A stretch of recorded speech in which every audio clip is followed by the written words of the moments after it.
말씀은 느헤미야 5장 1절부터 19절까지 교독하겠습니다.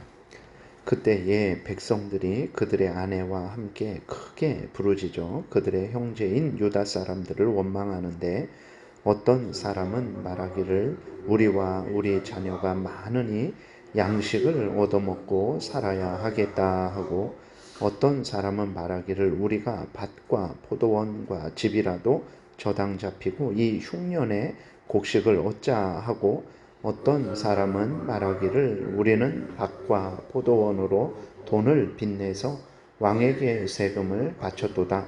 우리 육체도 우리 형제의 육체와 같고 우리 자녀도 그들의 자녀와 같거늘 이제 우리 자녀를 종으로 파는도다. 우리 딸 중에 벌써 종된 자가 있고 우리의 밭과 포도원이 이미 남의 것이 되었으나 우리에게는 아무런 힘이 없도다 하더라.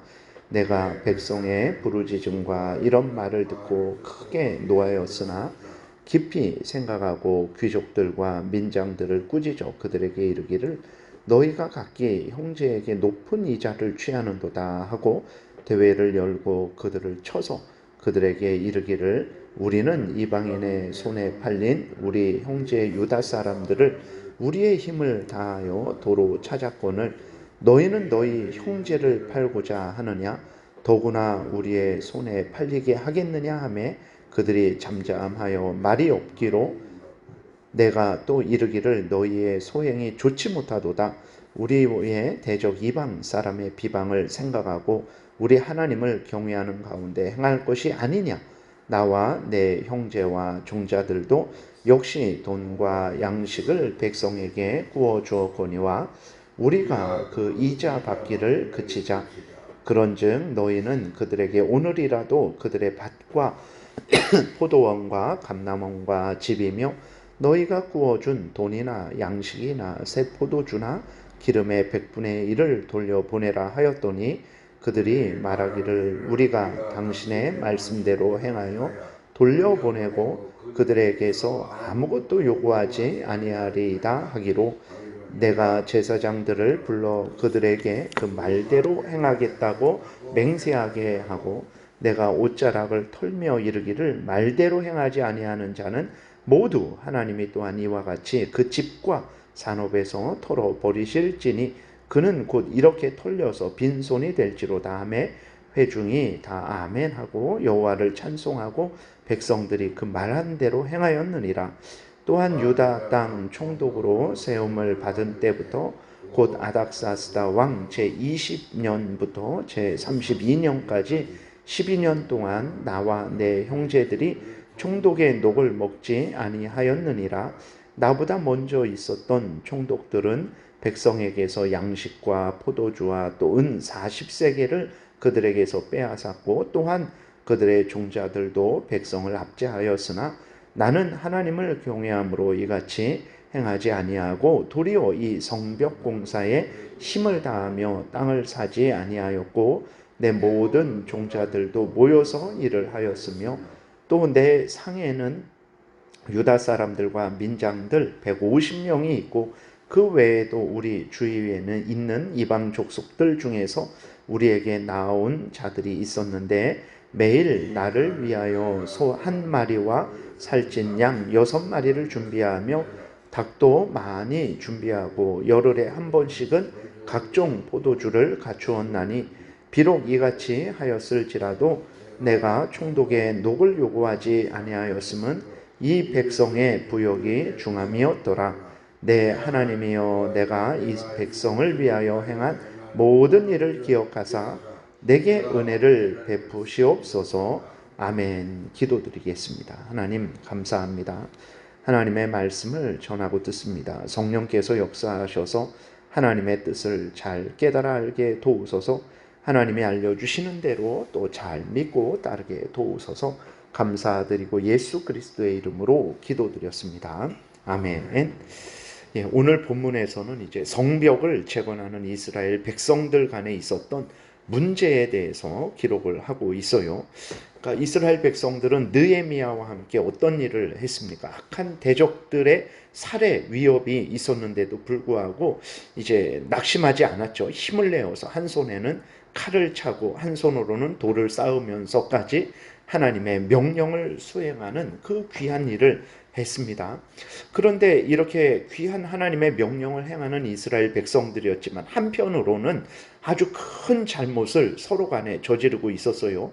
흉년으로 인해서 먹을 것이 없는 처지가 되니까 이제 좀 가난한 사람들은 어떻게 했냐면 양식을 빌려야 되는 거죠. 양식을 빌릴 때 이제 자신의 포도원, 자신의 밭, 이러한 자신의 집을 전당 잡히고 그 양식을 빌렸습니다. 근데 그 빌려주는 사람들이 같은 형제 이스라엘 백성들인데 어떤 이자를 받는데 그 이자가 아주 고리대금이었어요. 그래서 오늘날도 이런 문제가 심각하죠. 돈 100만 원을 예를 들어서 대부업체에 빌렸는데 이자가 1000만 원 그렇게 돼 갖고 오히려 정말 100만 원보다도 1000만 원 이자를 못 갚아 갖고 그들에게 괴롭힘을 당하는 일들이 예전에 많이 있었죠. 그러니까 이스라엘 백성들이 이러한 악행을 저질렀던 것입니다. 먹을 것이 없어서 이제 그 먹을 것을 빌리는데 집을 저당 잡혀라, 밭을, 포도원을 저당 잡혀라 해놓고 그것을 이제 갚으면 돌려주는 게 아니라 거기에 높은 이자를 하니까 도저히 갚을 수 없게 되어 갖고 이제 어떻게 지금 상황은 밭도 빼앗기고 포도원도 빼앗기고 집도 빼앗긴 그러한 상황이 된 거예요. 그래서 심지어 그것을 갚지 못하니까 자신의 딸을 종으로 팔 수밖에 없는 어떤 사람들은 자신의 딸이 벌써 팔려간 그러한 상황이 있었던 것입니다. 이는 하나님 앞에 큰 죄악이죠. 신명기 23장 20절에 보게 되니까 타국인에게 내가 구워주면 이자를 받아도 되거니와 내 형제에게 구워주거든 이자를 받지 말라. 그리하면 내 하나님 여호와께서 내가 들어가서 차지할 땅에서 내 손으로 하는 범사의 복을 내리시리라. 하나님이 이렇게 신명기에 분명하게 말씀을 하셨어요. 그래서 형제들, 이스라엘 백성들 안에서는 절대로 이자를 받지 말아라. 그냥 빌려줘라. 그리고 그냥 갚아라. 이렇게 하나님의 말씀을 하신 건데 이 명령이 하나도 지켜지지 않은 거죠. 그러니까 하나님을 위해서 목숨을 걸고 성벽을 건축하는 것은 참으로 칭찬받아 마땅한 일입니다. 그러나 한편으로는 하나님 앞에서 큰 책망을 받을 수밖에 없는 그 죄악을 행하고 있었던 거예요. 그러니까 우리들이 이럴 수 있습니다. 우리들이 어떤 한 부분에서는 바로 행할 수 있는데 어떤 한 부분은 하나님 앞에서 절대로 그럴 수 없는 그런 일들을 행하는 경우가 많죠. 우리는 주의하고 조심해야 되는 것입니다. 우리는 항상 하나님 앞에서만 바로 서서는 안 돼요. 하나님 앞에서 바로 서는 게 근본입니다. 하나님 앞에 바로 서고 그리고 하나님의 명령을 따라 이웃과도 올바른 관계를 유지하는 것이 우리가 마땅히 행해야 될 일입니다. 십계명은 첫 번째부터 네 번째 계명은 하나님을 사랑하는 명령이고 다섯 번째부터 열 번째 계명은 이웃을 사랑하는 명령이에요. 이게 이 전체를 지키는 게 하나님을 사랑하는 것입니다. 하나님을 사랑한다고 해서 하나님께만 잘하고 다섯 번째부터 열 번째 계명을 지키지 않는다면 그것은 하나님이 기뻐하시지 않습니다. 하나님은 우리에게 첫 번째부터 네 번째 계명만 지켜라 하신 것이 아니고 동시에 다섯 번째부터 열 번째 계명을 지키라 라고 이렇게 명령을 하셨습니다. 그래서 마태복음 22장에는 뭐라고 예수님이 말씀을 하십니까? 첫째는 인간의 제일 본분되는 첫째는 마음과 뜻과 정성과 목숨을 다해서 하나님을 사랑하는 것이고 둘째는 이웃을 내 몸과 같이 사랑하는 것이다. 하나님의 명령을 따라 이웃을 사랑하는 것이다 라는 것을 명령하셨어요. 이러한 하나님의 뜻을 우리는 잘 기억해야 되는 것입니다. 그래서 내가 하나님 앞에 잘하니까 나는 문제 없겠지. 그렇지 않습니다. 하나님 앞에서 목숨을 걸고 성벽을 건축했는데 그 형제 자매들의 밭도 빼앗고 포도원도 빼앗고 딸도 빼앗는 이러한 악행을 저지르고 있었던 거예요. 그래서 느헤미야가 어떻게 합니까? 6절부터 보게 되니까 대회를 열었어요. 이스라엘 백성들을 모았습니다. 왜 그러냐면 이것은 형제가 은밀한 죄를 범했으면 그것이 알려지지 않았으면 어떻게 하냐면 그것은 은밀하게 권면을 하는 것입니다. 그래서 죄가 아직 공개되지 않고 드러나지 않았으면 조용히 가서 권면해서 그로 하여금 회개하고 돌이키게 하는 것이죠. 마태복음 18장에 있는 대로. 그런데 이 죄는 공적으로 이미 드러났고 그 죄가 이스라엘 백성들 안에 너무 이렇게 퍼진 거예요. 그래서 이 죄를 은밀하게 그 몇 사람만 책망한다고 그 죄가 덮어지고 고쳐지는 게 아니죠. 그러니까 느헤미야가 총회를 소집했어요. 그리고 공적으로 잘못한 자들에게 공적으로 책망을 하고 그들로 하여금 공적으로 회개하도록 그렇게 권면을 했습니다. 그러니까 그 대회가 모였을 때에 그 범죄한 자들이 하나님 앞에서 회개하고 다시 자기들이 그 착취한 것을 돌려주겠다라고 이렇게 그 올바른 그러한 행위를 하겠다라고 회개를 한 것이 이렇게 기록이 되어 있어요.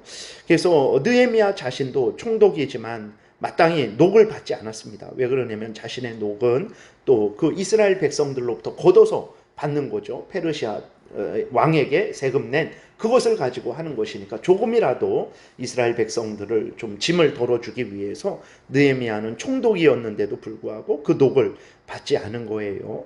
그래서 다시 한번 하나님 앞에서 우리가 어떤 마음과 태도로 신앙생활을 해야 될까? 하나님 앞에서도 하나님을 향해서도 바르게 신앙생활을 해야 되고 이웃을 향해서도 바르게, 이게 하나님의 뜻입니다. 하나님과 이웃을 사랑하는 것, 하나님의 십계명을 따라서 하나님을 섬기는 것. 그래서 내가 이 부분에서 잘하니까 다 문제 없겠지, 아닙니다. 저 부분도 잘해야 됩니다. 내가 어렸을 때 청년 때 잘했으니까 지금도 잘하겠지, 아닙니다.